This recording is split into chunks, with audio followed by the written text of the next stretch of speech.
Let's start by defining what Ampere's law is in integral form. This formula says that the total circulation of a magnetic field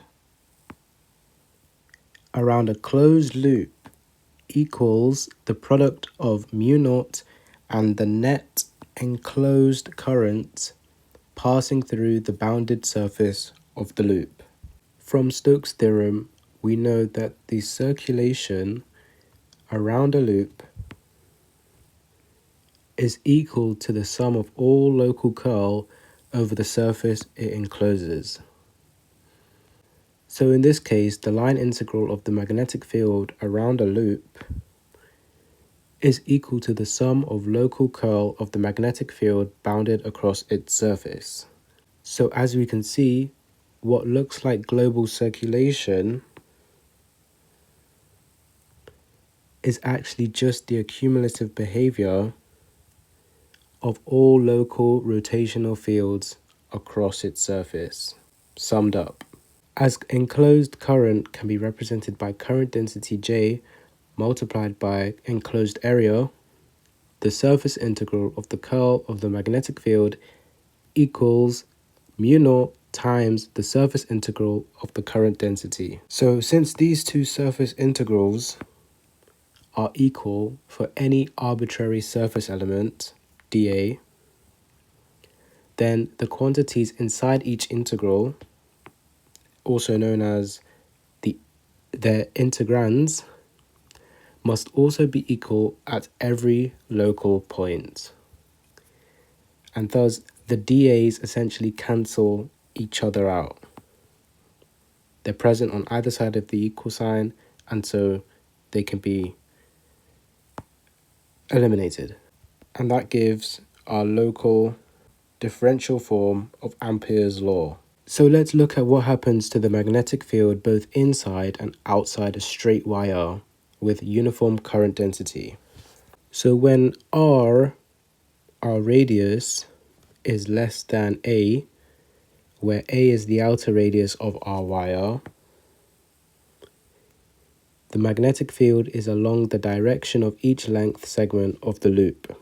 And so the dot product between them equals the product of the magnetic field and dl. Because if you know, the dot product is A, magnitude of A times magnitude of B cosine theta. And if they're both along the same direction, then theta is 0 and cosine theta is 1.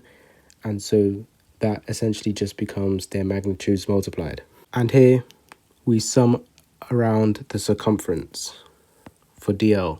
So this line integral is equal to the total current density enclosed within the area bounded by our loop.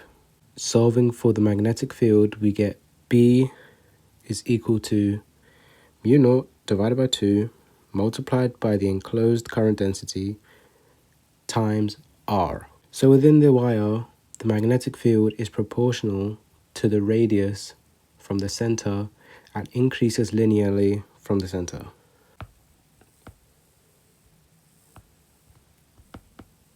And that is up to A. When R is greater than or equal to the radius of the wire A, the total length of our loop is still 2 pi r,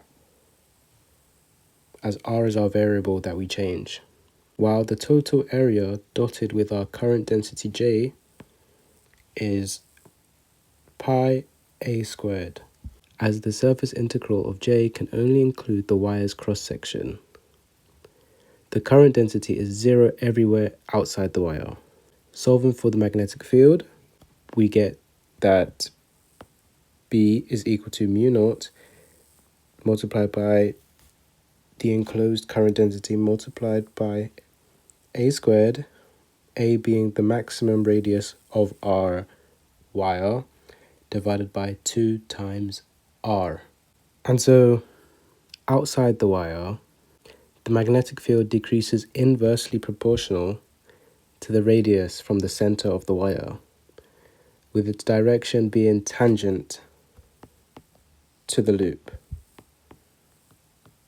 always. So it is inversely proportional. If I draw a quick graph,